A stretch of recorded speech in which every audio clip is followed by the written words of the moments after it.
Through that, thank you. You got us to be quiet. And I'm not using standing behind a pulpit or a podium for that matter. For those of you that don't know who I am Mark Hammer, my wife Debbie, and I am president of the Dells Country Historical Society, which is sponsoring. Well, you're welcome, Nancy. Even though we're in a church, we can not for me though, by any means. But it's the Dells Country Historical Society that is sponsoring this event. And how nice to see so many different people here. Before I get too long going, Jim and Sue are going to give their presentation when we're done in the fellowship hall, which is where most of you entered. We are going to have coffee, cookies, we have water, unfortunately no soda or no beer.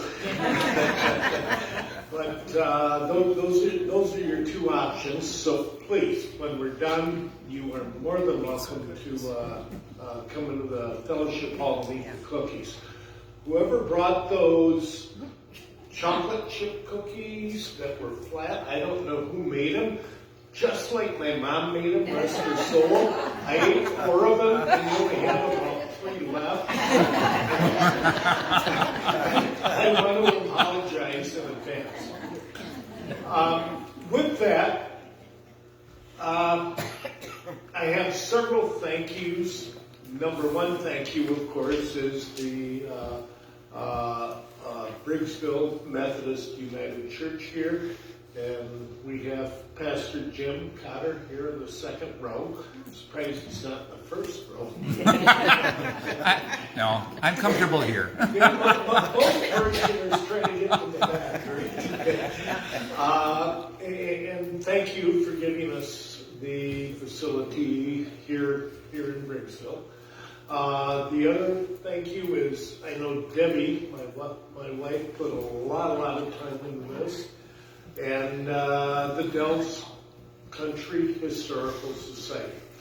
We do call ourselves the Dells Country Historical Society, and with that, we try to include the entire school district. And of course, Briggsville and Marquette County is a part of our school district. I don't know if any of you know. Come on in. There's room in here. Come on, you don't need to sit in the corner. I spent a lot of years in the classroom and put kids in the corner. You're not in trouble. But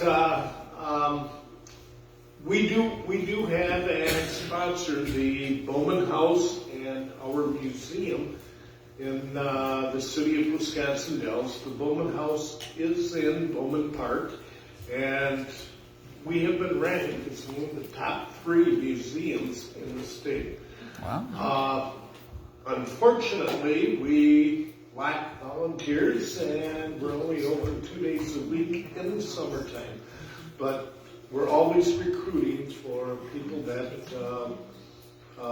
not only would like to become a member of the Historical Society with no connections, but would like to become a member of the Historical Society and help out. We need volunteers. With that, as I look at the clock up there, I'm about 1.5 minutes late. I would like to introduce, ladies first. Susan Hilliard, you want to wave and stand up? And I'm sure Susan's going to tell you who she is, and as I look around, everybody knows her if you've ever eaten a pheasant in. And Jim Brancel, and there we go. And before I even let them stand up, they've invested a lot of time into this presentation. And on behalf of the Dells Country Historical Society, I'd like to give them a thank you card. And within that thank you card, it's a gift card here at Mason Station, and it was only $25 because we are a nonprofit. But it's something that we'd like to give to you, and as I was purchasing it, I was thinking $25 for an hour, hour and a half presentation. That's probably more than Jim made in his first year of teaching. It's going to be a 4-hour presentation. It's probably still more than what you made. With that, folks, you don't need to sit in the corner. There's still views here in the back. There's a couple views in the front. And just make sure you have a good look, good view there. Other than that, the floor is yours, folks. Good evening. And here. Just a little survey first. Sue and I gave a presentation at Westfield at the Historical Society there for Marquette County. So how many people were at that? Raise your hand. Keep your hand up. How many of you can remember what you had for breakfast yesterday? We're in luck. We might repeat a little bit, but not always. So we'll try to bring some new things in here with our presentation. So I'm going to start out a little survey first. How many of you have read Roger Ripley's new book? Okay. There will be copies of this in the fellowship hall. They're $10, and we got 20 of them back there if you'd like to purchase one. Previous to that, Roger put out a pamphlet, mostly of people that came to the Briggsville area in the early days. How many of you read this? Yes, okay. If I turn here right, they can look right through. This was put out in, what's that? Okay. There was one this problem? Okay. How many of you read the publication that was put out for the centennial in 1854?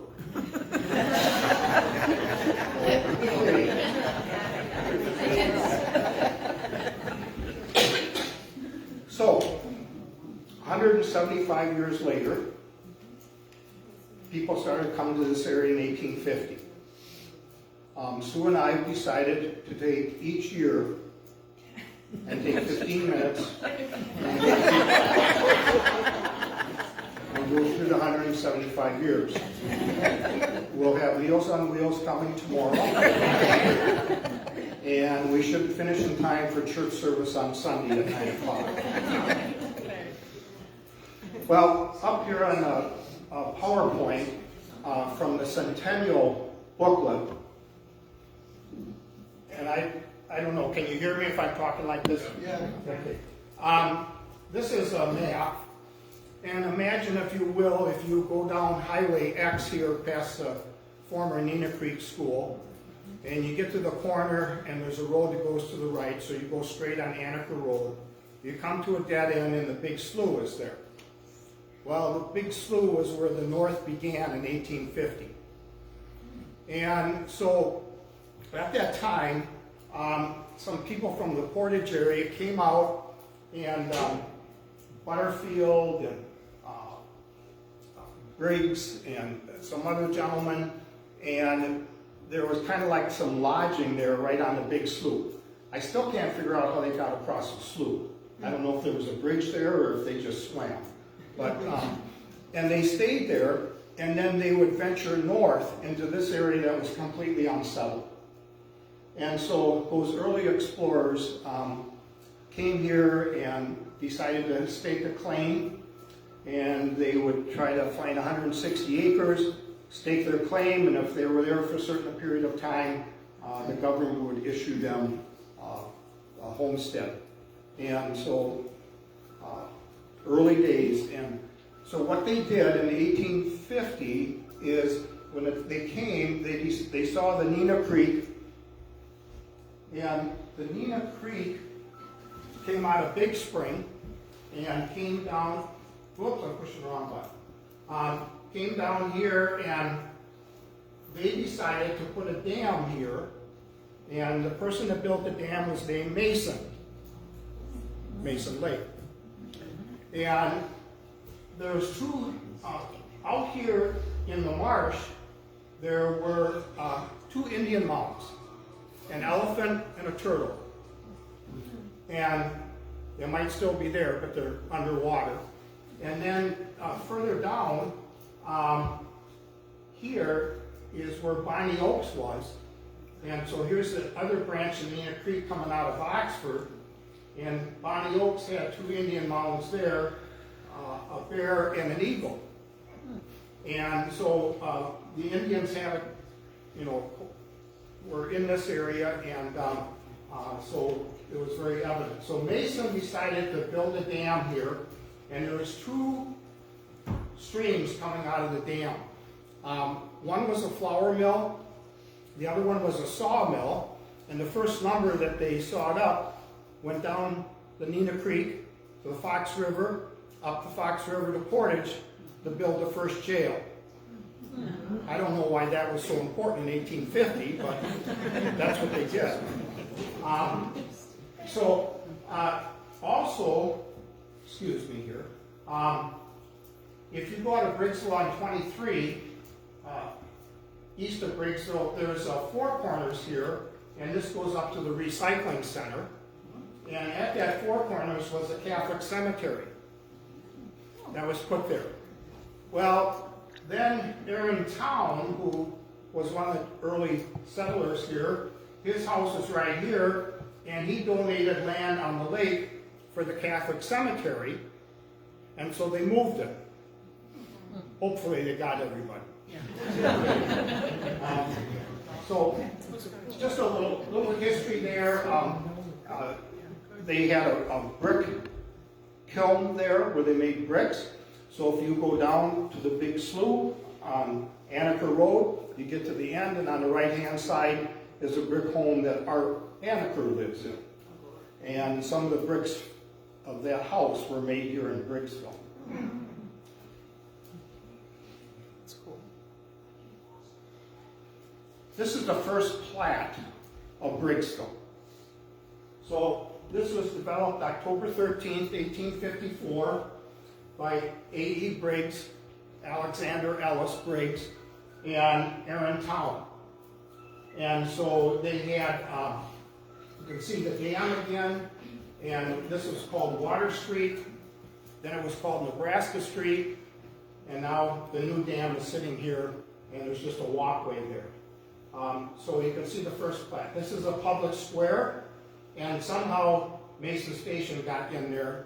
I don't know how they got in there, but they got into the public square for the filling station. The first annual meeting was April 5th, 1859. And a gentleman by the name of Chamberlain was chair, and Henry Parrott was clerk.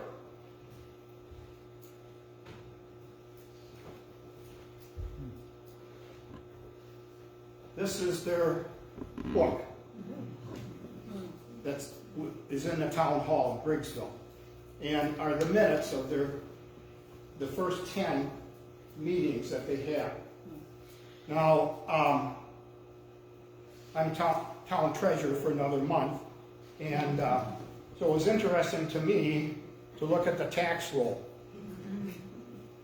So in 1886, they collected $338.73 in taxes. The highest tax bill was $69.30. Most of them are like $1.24, 80 cents, 74 cents. So there was 23 taxpayers. Today, we have about 458 taxpayers and 1,040 parcels. And this year I collected $1,225,000 in taxes. So things have changed just a little bit over time. But to have this as a treasure, and I think this will probably end up at Westfield in the Historical Society up there. So. The town of Douglas was formed in 1858 and got its name from Stephen Douglas, Illinois senator, who debated Abraham Lincoln, but lost. Okay, so that's where the township comes from.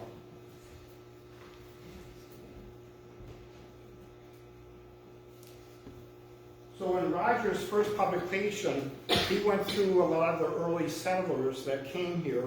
And if you'd like a copy of this, or the pamphlet on the Briggsville Centennial, in the back room, there's a sheet of paper and you can put your email on there. Please print so we can read it. And we'll email you these two publications. We didn't want to print them off because we didn't know how many there'd be, but you can do so. So if you'd like to have these histories. So what I did is I just went through and kind of listed, these are the people that Roger covered that came to this area first. It's not all inclusive, but we've got Alexander Briggs, which Briggsville is named after, came in 1850. Chamberlain came in 1850. Charles Sherman Mason built the dam. Aaron Town owned a lot of property. And one of the earliest settlers, Joseph Champney, who came in the 1870s, and his name is right on the window right here. Okay? Briggs's name is on the window right there.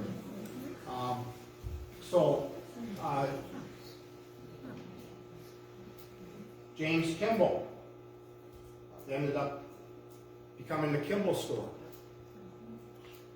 Well, one of the Craig Brown, relative to Roberta Brown's son, has done a lot of genealogy, and he shared it with me, so I went on Ancestry.com the other day. He has his family going back to Suffolk, England, to 1466. So the people that settled this area, German, Irish, and English. And most of the time they got along. So I'll talk a little bit more about why maybe they came to this area later. Our first clerk, Henry Parrott, who was the clerk and a physician in his horse and buggy.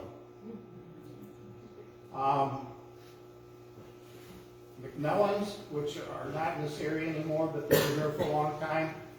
Joe Gay, 1853, purchased land in 1854. Got a son, Ellis. Ellis and Nellie had Roberta Johnston, Marguerite Foote, and Elwyn Gay. And Sally Dean had called me up and said, when was our farm settled? And I said, well, 1854. That's when they came. Heberlins, we'll talk about them in a minute, 1868. And little interruption, the dam, when I grew up, that was our swimming hole. So I'd ride my bike to Briggsville after we put hay in, and we'd jump off the top of the dam up there into the flume. And then we'd get all the algae off of us afterwards.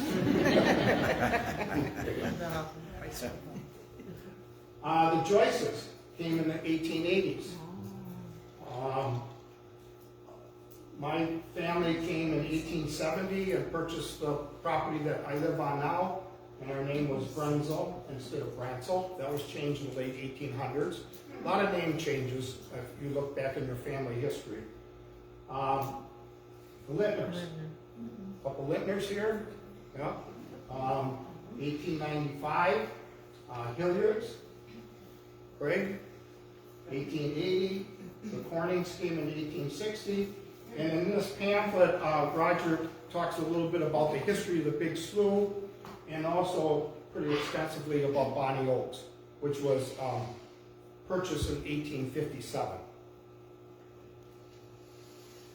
So up in the Protestant cemetery going out of town, A.E. Briggs is buried there. Says he passed away when he was 60 years old and 17 days. Aaron Town and his wife are buried up there.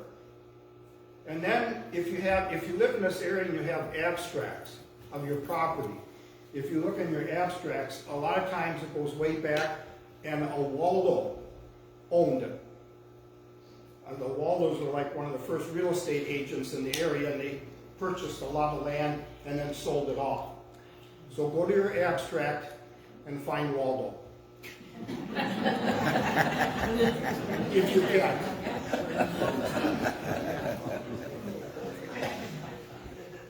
Now, there's a saying in small towns, you don't talk about anybody because they might be related. Yep.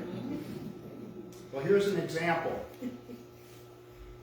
Robert and Gertrude Heberlin had the farm that Ben and Gail had, and now their son Todd has. And they farmed there, and they had 6 daughters and 1 son. The son died when he was a year old. Okay? Well, those 6 daughters, Daisy married a Lintner.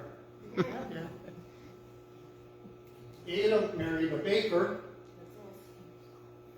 and Ada Baker ended up taking over the farm from her parents, and then Ada and Charles sold the farm to my grandfather. Margie married a Brancel. They went to Pierre, South Dakota. Joseph died, the 1 daughter didn't marry. Eva married a Hilliard. Mildred married a Kimball. Don't talk about anybody.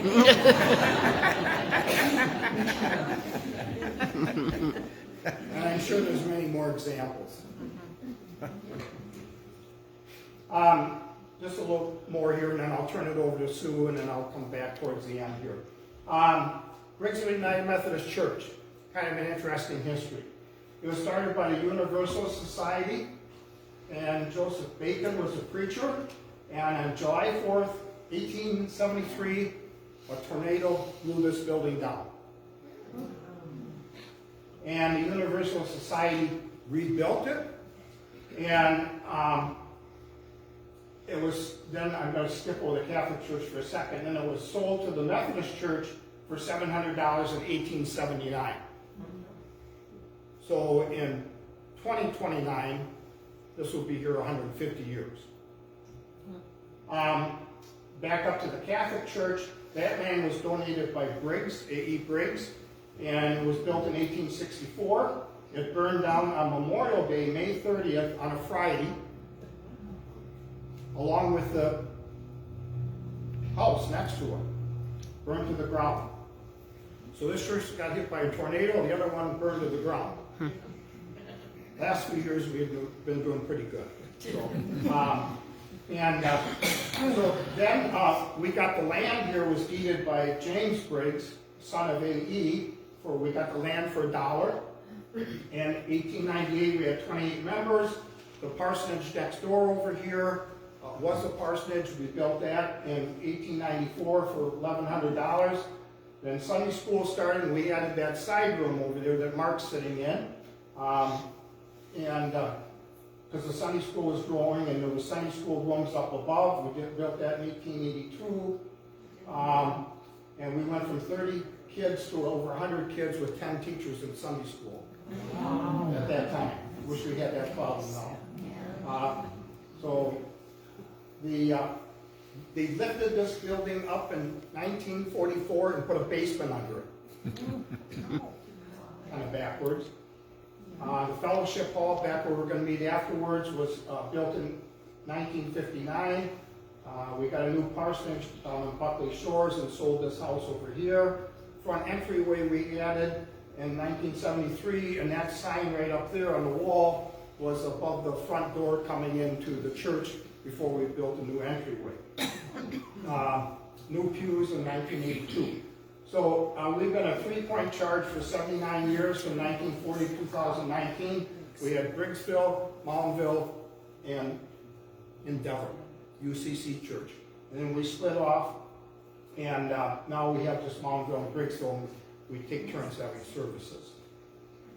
I'm going to secretary of the Briggsville Protestant Cemetery, and that was formed in 1934. When you got your tax bill before that, on every tax bill you were assessed so much to pay for the upkeep of the cemetery. Then they formed an association, and it went off the tax rolls, and the association was non-profit, and they used money for burial sites and for donations to keep it going. And when that cemetery association was created, my grandfather was the first president, only for 44 years. And then Russell Phillips came in, and he was president, and now Greg Nittner has been. So in 91 years, we've had 3 presidents for the Cemetery Association. And now I'm going to turn this over to Sue, and she's going to go through some other things here. First of all, I want to thank you for inviting us to speak about the history of Briggsville. Roger Ripley did a very nice job with the book for us. I'll try to tell you some stories about the village, turn a little away from all the dates and things because he's the expert on that. The Dells Historical Society is the host of this program, so I'm going to start my story in the Dells. I am one of the oldest in this community, so I will tell you through my eyes the passing of my long time in this little hamlet, along with the things my husband and I tried to do to give back to this little special place. I hope you will enjoy the stories I remember. I'm going to start my story in the Dells, where I lived for the first 10 years of my life. It was a time when all the World War II veterans came home from the war. My father was a medical staff sergeant in the Army and was stationed at a camp, and I believe it was in Virginia, where the captive Germans were taken. He never talked about the war time, so I didn't know that part of him until after he died in his early 50s. I found a box of mementos that he'd had, and in the box were swastika pins and other German medals. I assumed that they were from the prisoners of war that he took care of. My father worked for Val Baggett as a Coca-Cola sales and distributor until Barrett's Bar on Broadway, across from the boat docks, came up for lease, and he took it over. It was a gathering place for all the locals and the boat crews to share their stories after work about all the tourists. He applied and got a veteran's loan, and a house was built for us on the far north of Capitol Street. My mother was a licensed beautician and had a shop on Superior Street next to the Timlin Sister Cafe. A bit of trivia. She gave Bud Gussel his first haircut. I thought the Dells was a very special place to live in back in those days, when the Native Americans walked the streets in their native clothing, and Chief Evergreen Tree would do his bird calls. It was fun walking across the old bridge to the Indian village to see their teepees and craft making, and I can't forget the Indian ceremonial at Stand Rock. Everyone in the community worked long summer hours to keep tourists happy and coming. Everyone looked after each other in those days. Our neighborhood was filled with families of kids who all walked the 11 blocks to school each day. We all know who lived in every house. Back in the day, that's when Dr. Gissel and Dr. Broderick made house calls when we had the measles and the chickenpox. In 1955, my father's lease was up, and the owner of the building wanted to put in a fudge shop, so my father had to find a new job. He and my mother heard about the Pheasant Inn being for sale and decided to buy it. We then moved to Briggsville. As a child, I hated it at first. No more playmates. I wasn't allowed to call my friends because it was long distance. We had to live above the business, which was a hotel, before we moved in. My 2 sisters and I each had our own room, but it was very old. We had such a nice house in the Dells, and now we had a tiny little room with no closet, just hooks on the wall. Can you imagine that I have slept in the same room that pretty boy Floyd stayed in. My little sister was only 6 months old, so my sister and I had a routine that we had to follow. Each day, one of us had to care for the baby. The other day, we had to help downstairs, whether it was learning how to cook, cut up a chicken, peel potatoes, no frozen french fries back then, bake rolls, wash dishes, or clean something. The bar had to be stocked from the basement supplies. We had to clean out the bottle chute which held the empties that came down to the basement. All that stinky beer smell and broken glass when one got jammed. Then sort them, put them in the right boxes due to the different size bottles. We also had a beautiful lakeside yard that needed to be mowed each week in the summer. For my 16th birthday, I got a lawnmower with a motor. My dad was so proud of himself. Jim Clark had a restaurant and bar across the street from the inn. And Jim, if you would like to show that picture. Okay. From the top, the first man at the top is Don Gray. The second man is Ben Grubb. And then Mike Mitchell, Bill Hansen, and Dave Grubman. The second row, Mark Hansen, Bill O'Brien, who ran the gas station in town, Fred Hansen, Jim Clark, who owned the restaurant and bar, and Frank Gray Sr. Looks like they're having a good time, doesn't it? This is Clark Euchre Champs, 1941. Jim Clark had a restaurant and bar across the street from the inn. He had dances and live music on Saturday night. He lost his wife to cancer when his 4 girls were small. He had so much love for his girls, and one of his girls is Donna Newell. And I wish she could be here. I hope she's having fun in Florida. We met the Clark girls across the street, so now there were 7 tavern girls in town. And that's how people addressed us if we went into the store. They say, "Are you one of the tavern girls?" and I had 6 kids in my 5th grade class in Briggsville school. So I had new friends, 2 of us girls and 4 boys, along with us 6th, 7th, and 8th grade, all in one room. We all carried our lunch to school, and it was a great date when you got a Twinkie. I got to see all my Dells friends again when we consolidated with the Dells for 7th and 8th grade. I just wanted to tell you how different life was back then. We adjusted to the changes and were happy living here in Briggsville. We bought the inn from Marie Beyer, whose husband Otto had recently passed away in a car accident down by the Cove, which was Merling's back then. He was a concert pianist whose hands became arthritic. He was invited to this area in the 1930s by the folks who owned Bonnie Oaks. They were people of financial wealth and invited all kinds of guests from the city to join at their summer playground. Otto liked it here and bought the lake house, which he renamed the Pheasant Inn. He started a game farm and raised 6 species of pheasants, quail, wild turkey, and various ducks and geese. He had field trials with dogs. As many as 1,500 people tramped through the game farm. He had many important people of that day come to the restaurant and eat off his elegant pheasant plates and dishes. He was instrumental in starting a conservation congress in Washington, D.C. in 1936. This was to put limits on the amount of wildlife killed.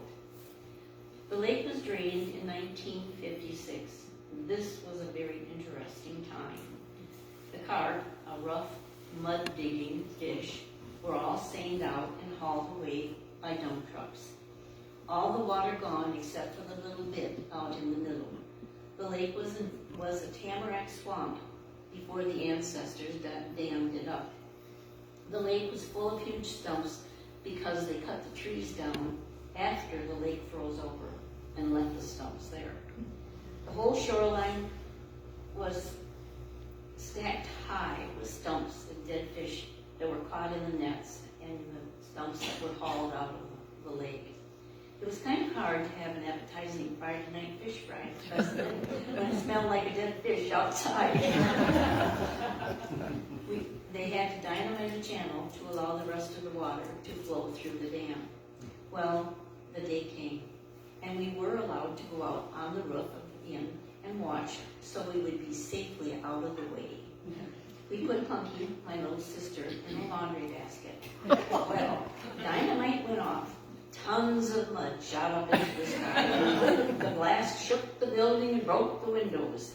We were so scared we huddled down and saw the laundry basket and the baby were rolling towards the end of the row. Luckily, we got there in time and didn't tell anyone until a long time later. I would probably still be locked up somewhere. My father had a special job for us that year, raking the lake shore, removing the stones and the debris for a nice beach. We had to make the best of it and just do what we were told, but it turned into a treasure hunt. We found lots of arrowheads in the sand. The Indian burial grounds were covered when the lake was formed, so the constant west wind washed the things to our shoreline. A couple of years on a Saturday night, we had fire in the kitchen of the restaurant. Mother was upstairs trying to put Punky to sleep when the thermostat failed on the French fryer and the grease ignited. The people in the bar saw the fire through the window of the door to the kitchen. There was no fire department in Briggsville, so my dad called his buddies in the Dells and asked for help. Well, it was the night of fireman's ball in the Dells, and all the firemen were kind of drunk. But it only took them 12 minutes to get to Briggsville and put out the fire that completely destroyed the kitchen and the restaurant, just the kitchen of the restaurant, and had smoke damage on everything else. My dad was an alderman in the Dells before we moved and was told after the fire that the Dells was going to get a new fire truck and wanted to dispose of their old one that they were replacing. He rallied some of the Briggsville men to see if they wanted to start a fire company, and they were all in favor of it. The truck was bought from the Dells for little or nothing, and a 2-stall station was built in 1962. In 1987, a large addition was added for $65,000. The Kimball family was a mainstay in the community. From the first store on Maiden Lane, which is now Highway 23, constructed in the early 1950s, and the Kimball family started a store with Frank and his brother Will in 1884. Bernard and his brother Ted joined the business after World War I. A new store was built where it stands today. Frank II was in the Air Force and was shot down in the war, so he walked with kind of a limp. He joined the reserves after the war and ended up with the rank of lieutenant colonel, along with joining his father in the store business. Frank started a Boy Scout troop for the kids, started a Little League baseball team, and helped those who couldn't pay for food, even to the point of having a food truck on the road around the village because most women didn't drive or they didn't have a car to drive. The Kimball family retired from the store after 102 years. The Dick family, I believe, were Ho-Chunk Nation. They were the only 2 Native Americans that stayed here and dealt with all of the white folk. They lived across the marsh beyond Bonnie Oaks and were the only Indians that stayed. Martha would come to town with the baskets she made and barter at the store for tobacco and food. The photo I have is her at the first store. I have several of her baskets and gave one to the new people who opened the coffee shop. I have one of them here if you would like to see it. It's in the other room. The GAR, Grand Army of the Republic building was built in 1884. It was called the W.J. Kershaw Post in the honor of Colonel William Kershaw, who served in the Civil War. He was originally from County Antrim in Ireland. He lived in Big Spring and married Mary Corn, a full-blooded Menominee Indian. In 1885, a son was born to them named William. He became a lawyer and was a lifelong fighter for the Native Americans. The hall was sold to the Kimballs for a store building because the members could not keep up the payments and not the payments, but keep it up. So the Kimballs built a new store on County A, and they sold the hall, GAR Hall, to the American Legion for $1. The Legion has always been very active, and the fire department they both put on a wonderful Memorial Day parade each year with the school band from the Dells that comes out, and it's a terrific little parade. The Hilliards were builders. Glenn and his son Earl and his son Craig. They built many schools in the area, built the Catholic Church in Briggsville after it burned down, built Fort Dells. They built the Gift Plaza on Broadway overlooking the river. And one of the Dells churches, I don't know if it was Presbyterian, but one of those churches he built. And many homes in Portage, on Jordan Lake, and also in the Dells. Earl had health problems, so the business ended. My father passed away unexpectedly in 1966, and I had to quit college and come home to help my mother run the business. I fell in love with Craig and married my lifetime friend a year after my dad passed. It was quite a shock to the community because Methodists never married Catholics. But everybody showed up to the wedding. Craig and I took over the business from my mother. Owen Grommy retired and moved to town. That had a big impact on the community. He was a unique person who married a Nielsen girl from Big Spring, who Debbie is related to. He was a good friend. Craig did all the finished work in his studio when he worked for his dad before we were married. So Owen came to the restaurant often with important guests. He would give me instructions when he came in. Keep the riffraff away from me. Those that have been in the bar for 3 hours. I did my best, but everyone wanted a piece of him. He asked me if I would work with him when his prince came in. I agreed if it would be in the mornings during the week because I had to be at the restaurant most of the other times. It was such a blessing, but he was very meticulous as to how all was done. There were 50 prints in each package, sealed with masking tape. I was to open them, unwrap them, and then rewrap them with the same paper and the same paper. 3 card tables in a row, one to set them on, one for him to sign them, and one for rewrapping. I pulled them as he signed each one of them. When he was tired, he would move to his comfortable chair, and I would pick his brain, asking him questions about painting and his life. He was amazing, telling me that as a boy in Fond du Lac, the passenger pigeons darkened the sky for 15 minutes on migration. When he was painting the picture of the pair of passenger pigeons, he had the only pair that were taxidermied in the world in the studio from the Smithsonian Institute. He had to have $1 million insurance on them and a shotgun leaning close. He told me he was not a teacher, but he would give me some help if I wanted to paint. I watched him and I learned. He was very kind to me.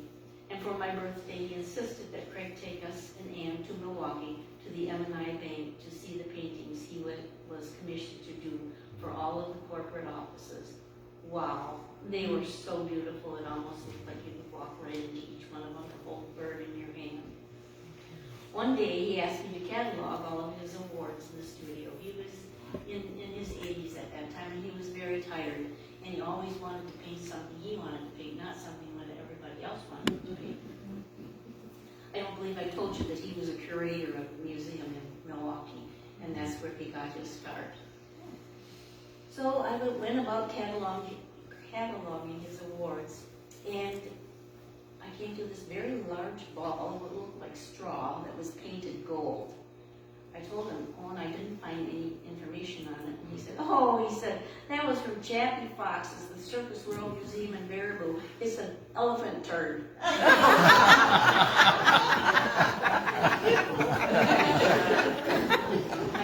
didn't really have a stroke. I feared for the worst because I was an EMT by that time and knew what was going on. Before he died, he gifted me with the artist's proofs of his endangered species series, and an artist's proof is the first one off of one of the first ones that they print. So I was very gifted in having them in our home. Greg and I felt we should give back to the community for all of their support to keep us in business and keep us working. The opportunities presented themselves. Greg went to school and became an intermediate EMT and encouraged me to do so too.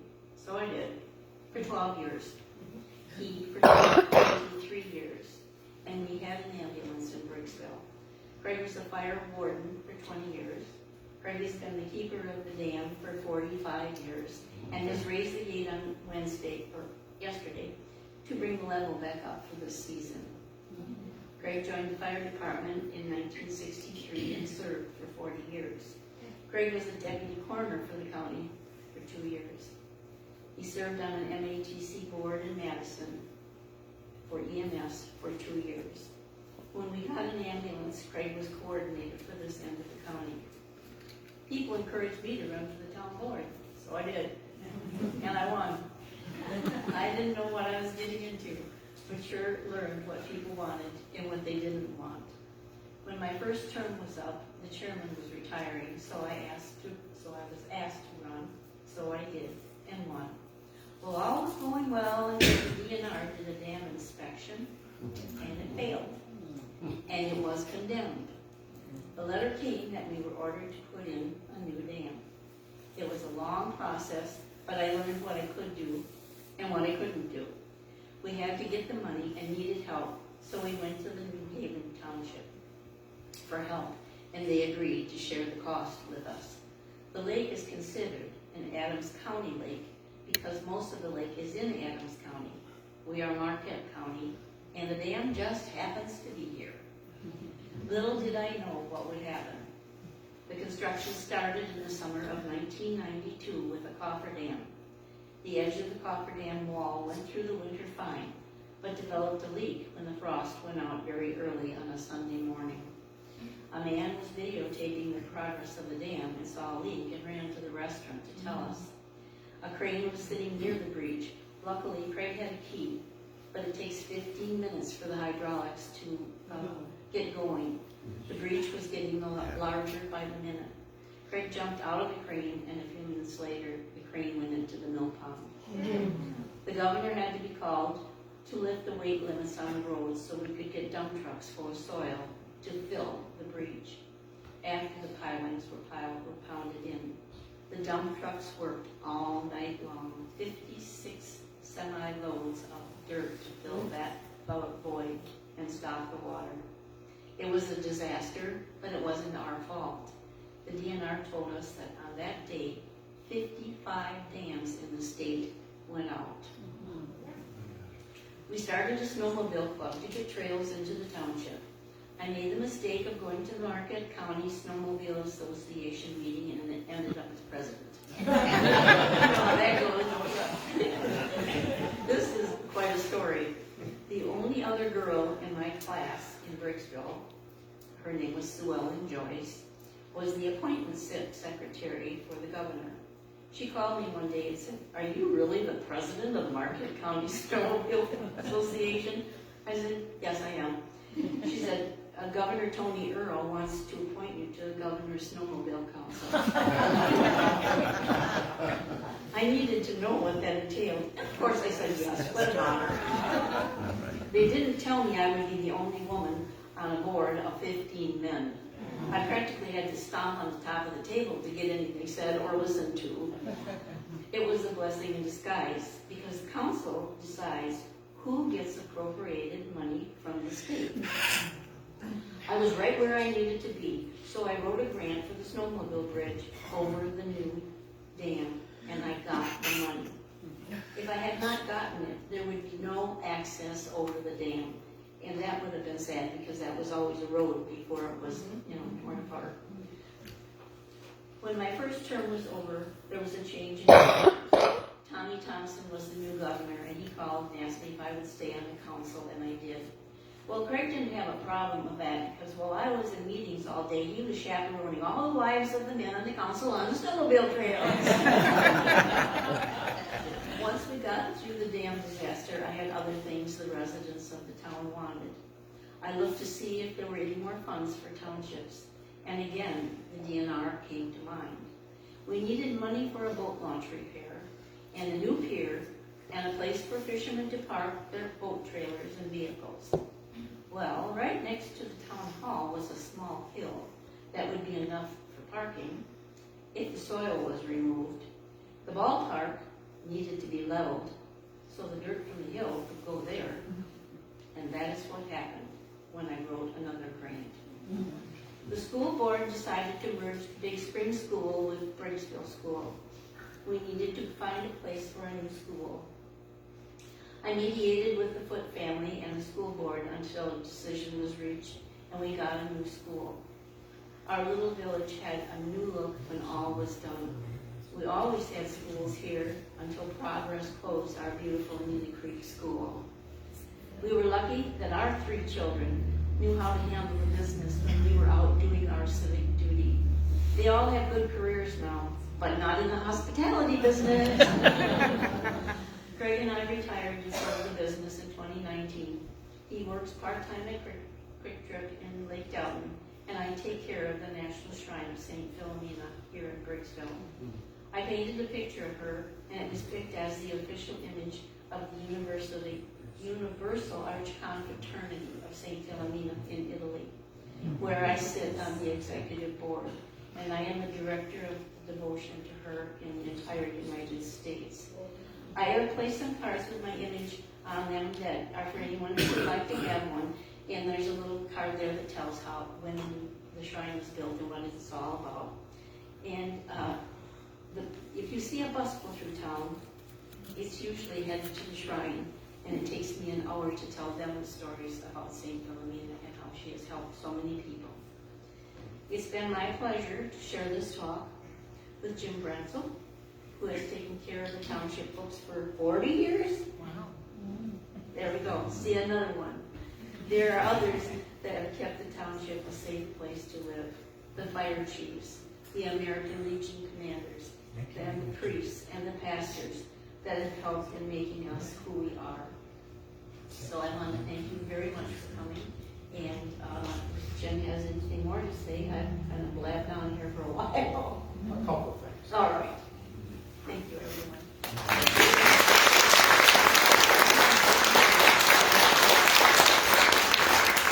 That's a true history in Briggsville. So there was an Irish comedian that would say, "That's a good one, write it down." And so history only continues if you write it down and pass it along. So with that, I'm going to back up a little bit and just cover a couple things that Sue had talked about.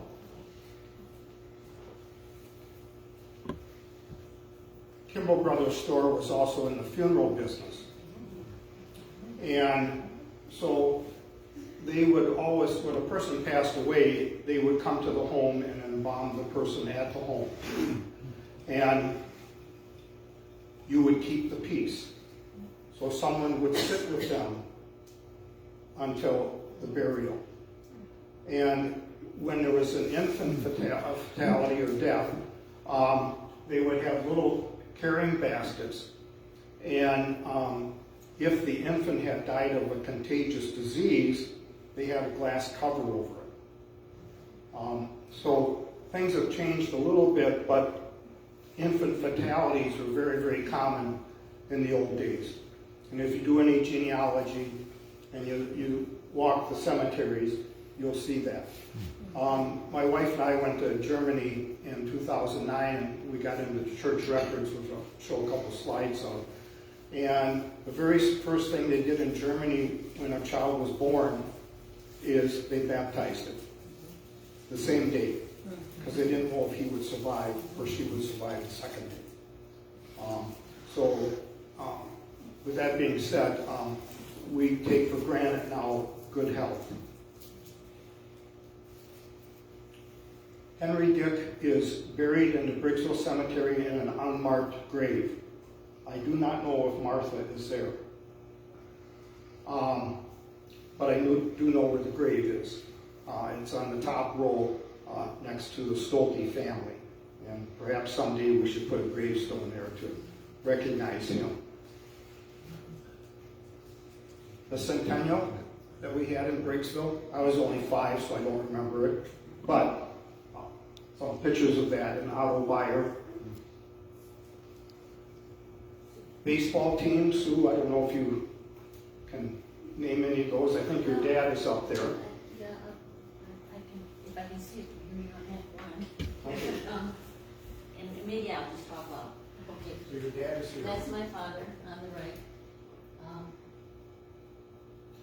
On the far left is, I believe it's Bobby Weiss. Bob Weiss. Heath. Al Heath. That is Joe Clary. Joe Clary. I'm not sure about the next one, but the next row is Tim Clary. Right there. Leo Pettini. Dave, can't think of his last name, I'm sorry. And the next one is Joe Clary and Alvarez. I can't think of his first name. Barton. Horton. Linda, come on. Linda. Speak out. Who is that? That's my dad. Oh, right. Ray Horton, your dad. Yep. Okay. Gary Stevens. Gary Stevens, right there. Gerald Muslak. Newslock. Okay. He was from Portage. On Portage somewhere. And Jim Pop. And Jim Pop. I didn't get 100%, but.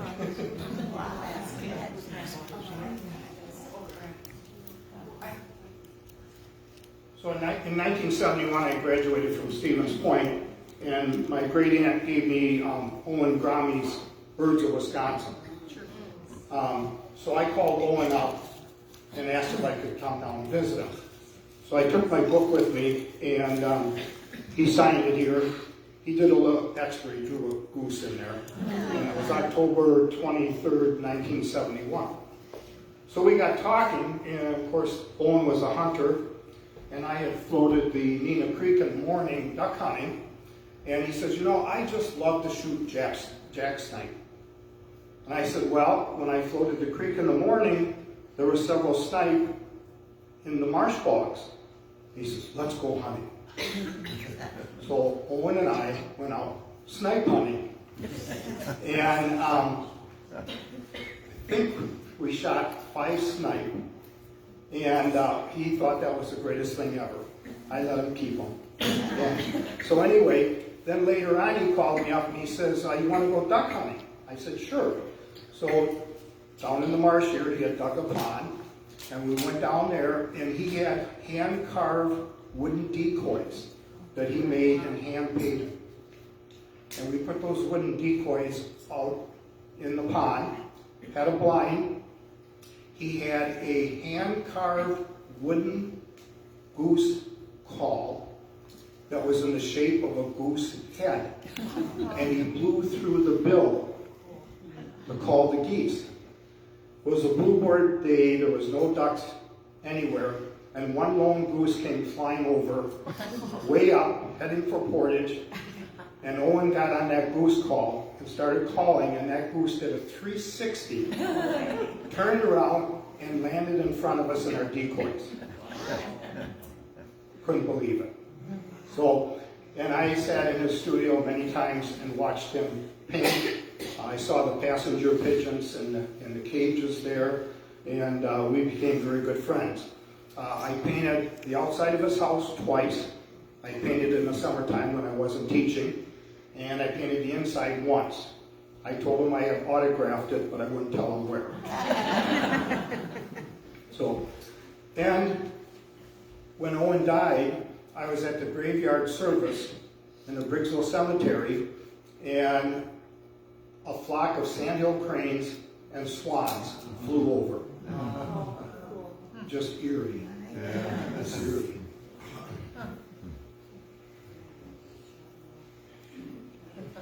If you're in Westfield, you've heard this story, and I'm sorry.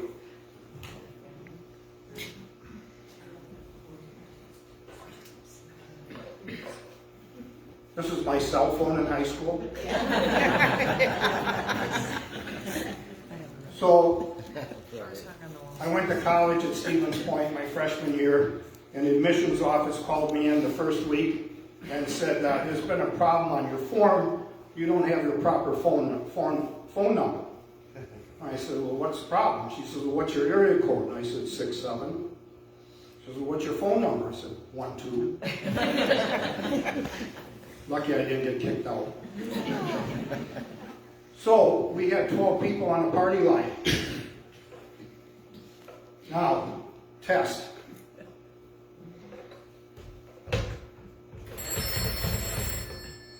Who am I calling? Operator. Ethel Mills is down here in a little house in Briggsville with a switchboard with the plugs. So you do one long, and I say, Ethel, I want to talk to George Moots across the field. And she said, well, George and Betty went shopping and Portage will be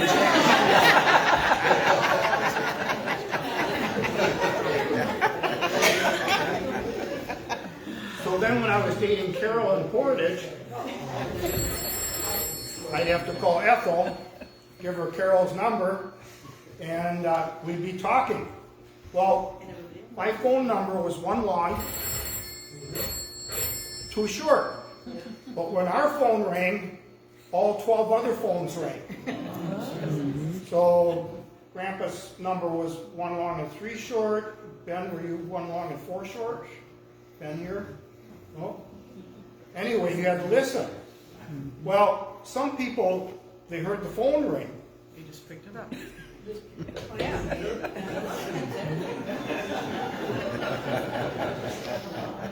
Aunt Rose on the corner between here and our house on 23 had a grandfather clock next to her phone.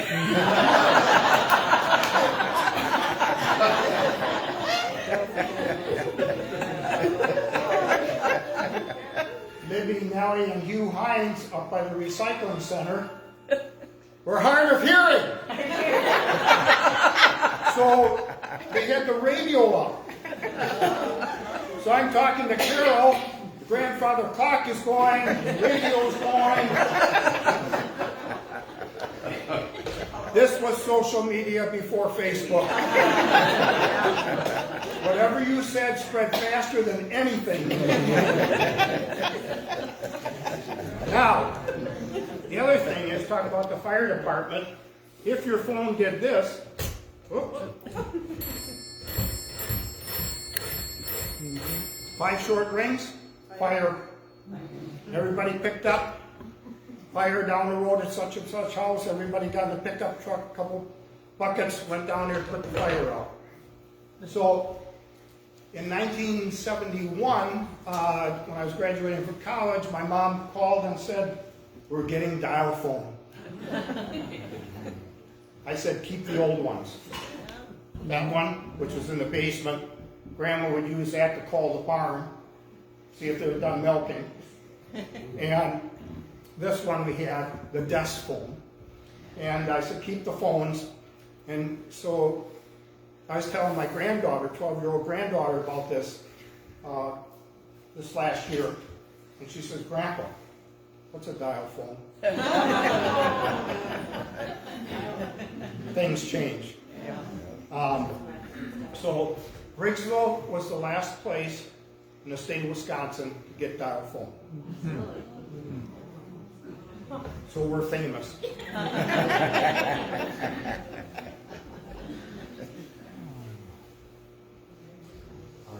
4 more hours? I'll go a little fast. So History is interesting, and if you don't write it down, people aren't going to remember, and Sue has done an excellent job of recording the history of Briggsville with photos that you'll see out in the hall afterwards, and so it's important to write things down. My curiosity started with this. My great-grandfather and son, my grandfather, bought a safe, and that's in our basement. And being a kid, I'd go by that safe, and I'd like to know what's in it. So finally, we opened it up. And in that safe was the naturalization papers of my great-great-grandfather. So I didn't know where we came from. People would tell me where to go, but I didn't know where. And so I saw up here the village of Washausen, Germany, the town of Hessen, and he arrived in May in 1848 in New York City. Well, I couldn't find Washausen. I had a German map, and I poured over it with a magnifying glass. I could not find Washausen. Then Google Earth came. And I Googled it, and I'm up here, and all of a sudden I come down to this little village in 80 miles northeast of Frankfurt. I found Washausen. And in that village, running through the middle, was a stream.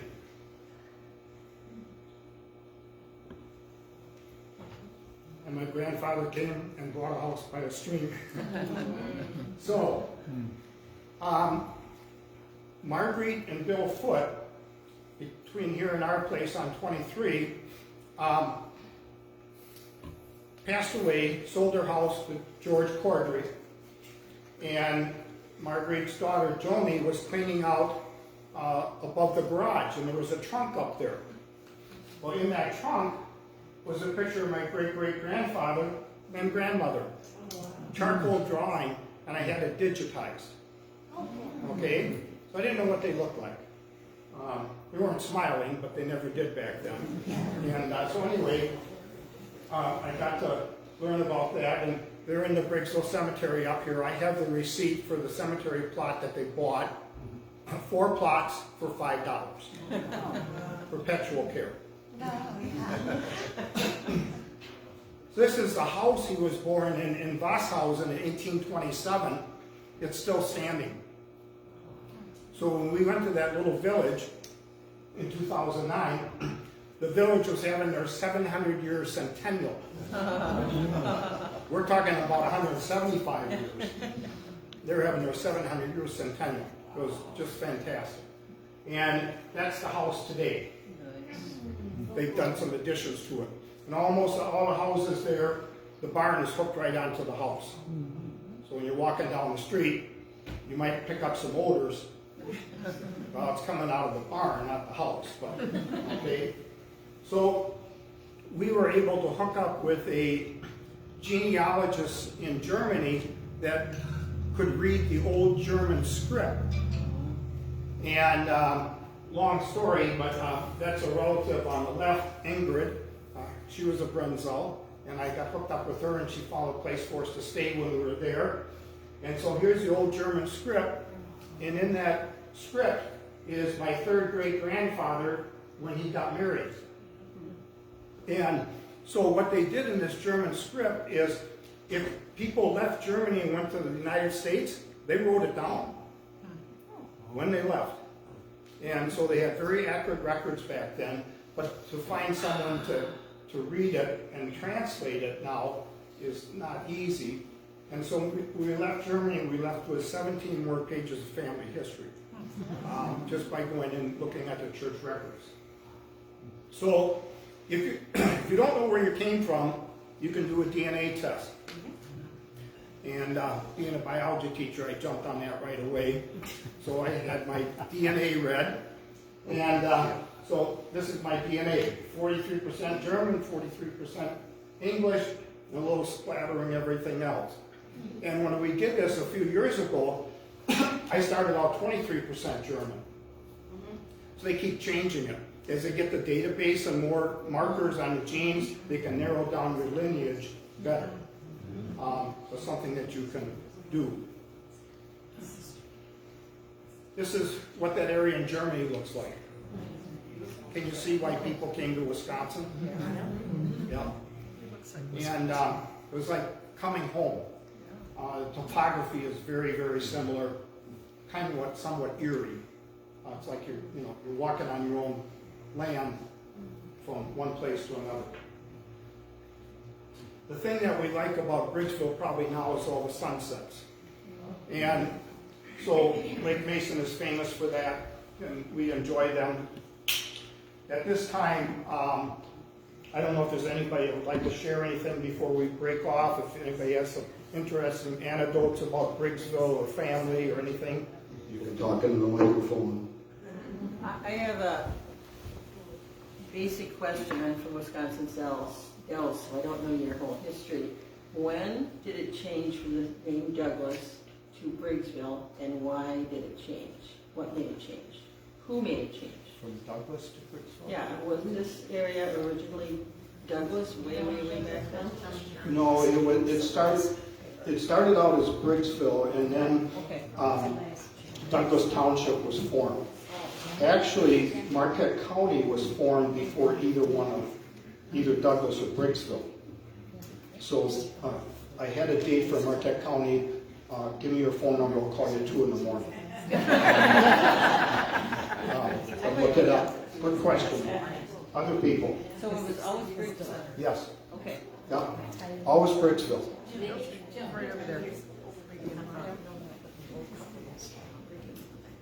I have a video or a film of the centennial that I can give you.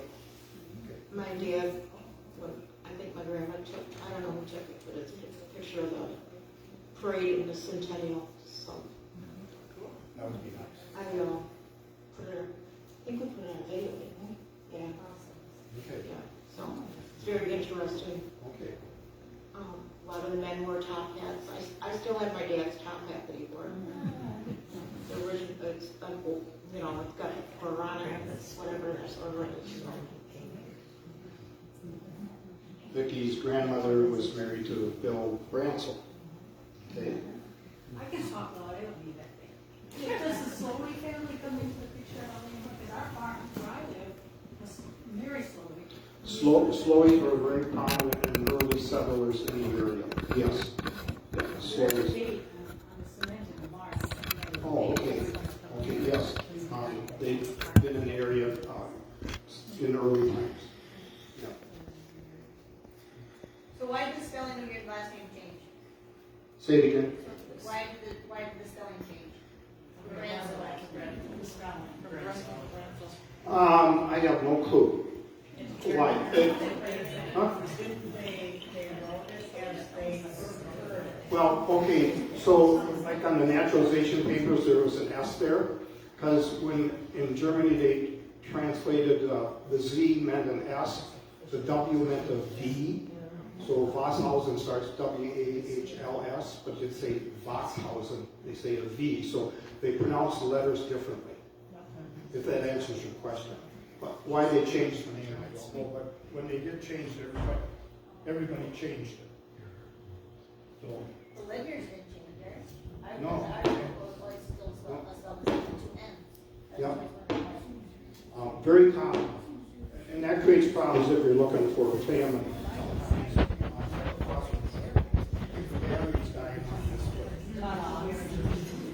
Our name is German. In Germany.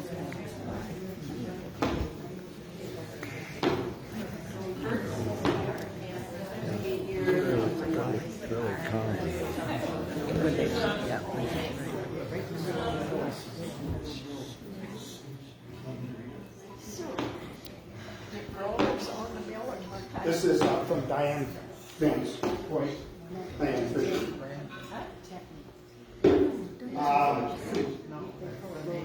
October 24th, 1911.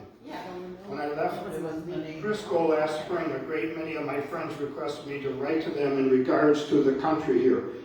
And as my time was pretty much occupied, I thought it was a very good way to write them to all of them at once as they all took the Plain Dealer. I'm not sure what a Plain Dealer. Cleveland newspaper. Oh, I'm sorry, Cleveland newspaper. This is a beautiful country as well as fertile, with a number of small lakes within 2 miles of us that can afford great fishing and hunting. We are in a very good location, 109 miles from Milwaukee, 88 miles from La Crosse, and on the main line of the CM and St. Pete, I'm sure that's railway. Our land here produces fine crops, corn, oats, wheat, barley, alfalfa, potatoes, and all kinds of fruit. And for pasture and hay, I have never seen anything equal to it. Clover grows in abundance. One of my neighbors thrashed 1 acre of Timothy and brought him $108. Can you beat that in Iowa? I will say to my friends that I'm well pleased with Wisconsin, and anyone looking for a home or speculation, I think there is good opportunity here. Good farms range from, get this, $30 to $100 per acre, according to improvements in location. Respectfully, W.C. Van Squake. Thank you. I have a question. What year the first person came here and was at Briggsville? 1850. And you said it's 175 years. Will there be a centennial soon? Well, we got to go to 1854. So, actually, 1854 is the official year because of when it became our village. We had the first annual meeting. Yeah. That I can answer.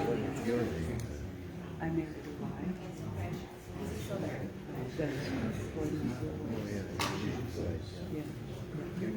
Other questions?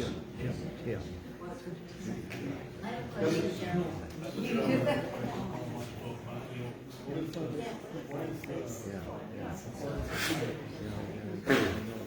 Sue, can you talk about Bonnie just a little bit? About what? Bonnie Oaks?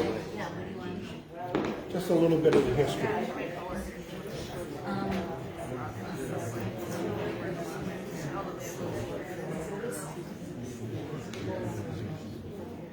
Bonnie Oaks was a place where these people from Milwaukee who owned, I believe it was a brick company, came here and, bought it.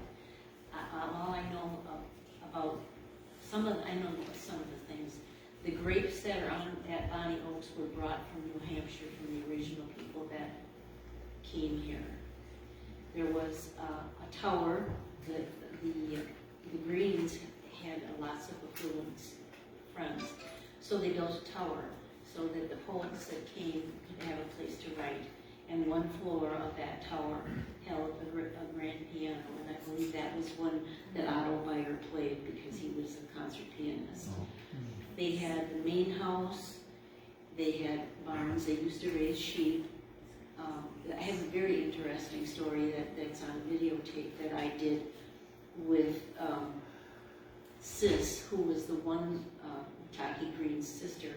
She was the wealthy one from the East Coast. And she told me that her parents would go to Portage by their wagon, and she said it took them half a day to get there, 3 hours to get there, 3 hours to come back. So they left her there at home alone. And she had beautiful long red hair. And she said the Indians came in one day. They were very, very aggressive as far as they could walk in. There was nothing about knocking on the door. And they came in, and they were all in their regalia, and she was scared. She was frightened. She was making bread. And Sis said, I reached down, and she said, I had a butcher knife in the drawer there, and I had the drawer open. And she said, I didn't know what they were going to do to me. But she said they all kept going, and looking at each other and looking at each other. And then they turned around and they went away. And her, the Green family gave whatever the Indians wanted to make them happy, to keep them in good spirits and everything. And they got kind of aggressive as far as that went too. They always came when they wanted money and they wanted things. And she said, one of the chiefs came in and the folks said, you take whatever you want, one thing. You know what he took? A brass bedstead. And he had that outside his hogan out there by where Gary Stevens lives. And that was his prize. But she said then another time the parents had gone, and maybe the Indians had watched when her parents would leave. And they came back and they looked at her and went, she had all of her hair cut off. So she was no longer, they'd never seen red hair on anyone. So that's what they felt was the reason for them coming. So that was interesting. What else about Bonnie Oaks? Owen Romney was married at Bonnie Oaks. And Mr. Green was, he was very financially sound. And he had one cow. And they built a screened-in building for that one cow, so there wouldn't be any flies on the cow while they were milking. That was it. Owen told me a lot of these things because he knew them.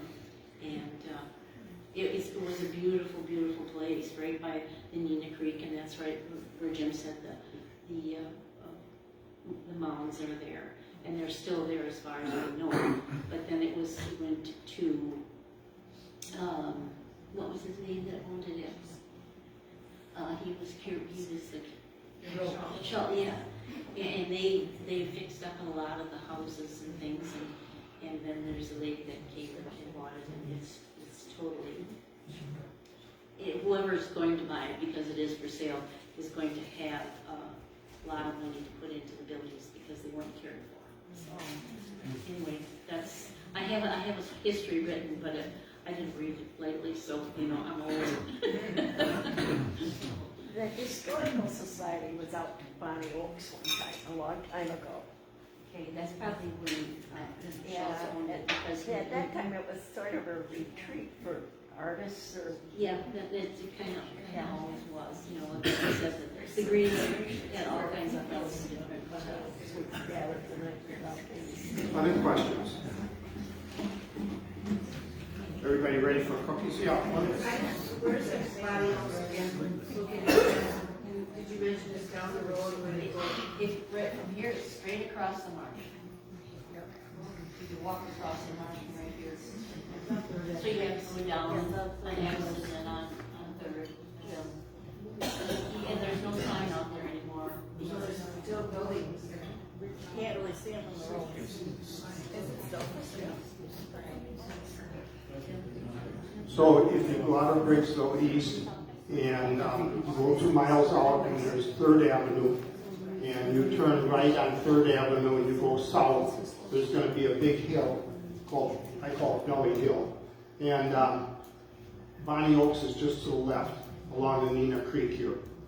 And I know there's a sale pending. I don't know if it's been sold. A lady by the name of Patricia Randolph had it for quite a while, and she passed away this last year. That's another story.